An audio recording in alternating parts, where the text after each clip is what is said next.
Israel की ताकत का ऐसे ही लोहा नहीं मानती है। इसके पीछे उसकी सूझबूझ और मुश्किल हालात में दुश्मन को खत्म करने की ताकत है।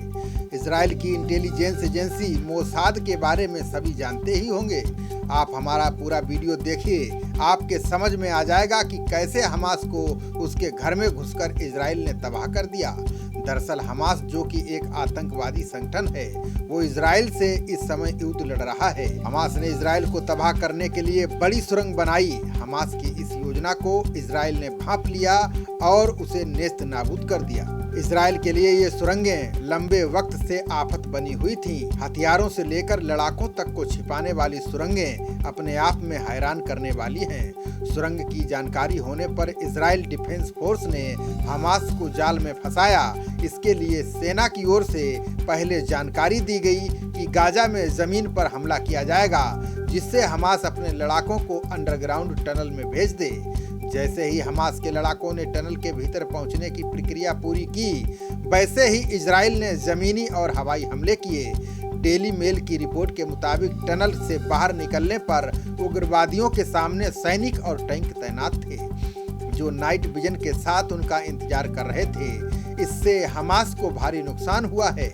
हालांकि नुकसान कितना हुआ है ये अभी साफ नहीं हो पाया है। बताया जा रहा है कि बड़ी संख्या में उसके लड़ाकों के अंदर दबे होने की भी खबरें हैं। इस कार के लिए स्नाइपर और मिसाइल यूनिट्स को भी तैनात किया गया था।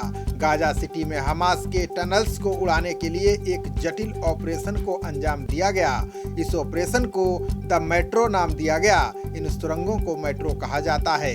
रिपोर्ट के मुताबिक ये टनल हमास के लिए बेहद अहम हथियार रहे हैं। 2014 में इजराइल के साथ जंग के बाद से लड़ाके इन्हें हथियार लाने, ले जाने, इजराइल में दाखिल होने और सैनिकों को निशाना बनाने के लिए इस्तेमाल करते रहे हैं। पहला टनल 2007 में गाजा पट्टी और मिस्र के बीच बना था। इसका इस्तेमाल तस्करी के लिए किया जाता था। इससे पहले भी इस तरह के ढांचों से काम लिया जाता था। बाद में इन्हें इजराइल के खिलाफ इस्तेमाल किया जाने लगा। इसी बीच इजराइल और फलस्तीन के बीच अब युद्ध और तेज हो गया है। इजराइल और हमास के बीच पिछले 6 दिन से जंग जारी है। हमास इजराइल पर अब तक 2000 रॉकेट दाग चुका है। वहीं बदले में इजराइल फिलिस्तीन के कब्जे वाले गाजा पट्टी इलाके पर 600 एयर स्ट्राइक कर चुका है। इन हमलों में अब तक 120 लोगों की जान जाने की खबर है। इसमें 27 बच्चे भी शामिल बताए जा रहे हैं। आज इजरायली बलों के साथ एक झड़प में 11 फलस्तीनियों की जान गई है। इजरायली सेना ने बताया कि फलस्तीनी प्रदर्शनकारियों ने वेस्ट बैंक में इजरायली बलों पर पत्थर और मालटोव कॉकटेल्स फेंके। इससे क्षेत्र में जारी तनाव और बढ़ गया है। गाजा पट्टी के उत्तरी और पूर्वी हिस्से पर इजरायली सीमा पर तैनात तोपों से गोलाबारी की भी खबरें हैं। इजराइल के यहूदी और अरब मिश्रित आबादी में अब अर्ध सैनिक बल तैनात कर दिए गए हैं। इजराइल के प्रधानमंत्री बेंजामिन नेतन्याहू ने कहा कि युद्ध समाप्त होने में कुछ समय और लगेगा। नेतन्याहू ने चेतावनी जारी कर कहा कि ये युद्ध अभी खत्म नहीं हुआ है। हम शहरों और हमारे लोगों की सुरक्षा को दोबारा बहाल करने के लिए सब कुछ करेंगे।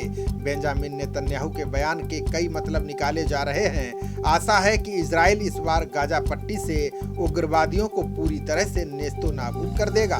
खबरों का सिलसिला जारी रहेगा। देखते रहिए जनप्रवाद। नमस्कार।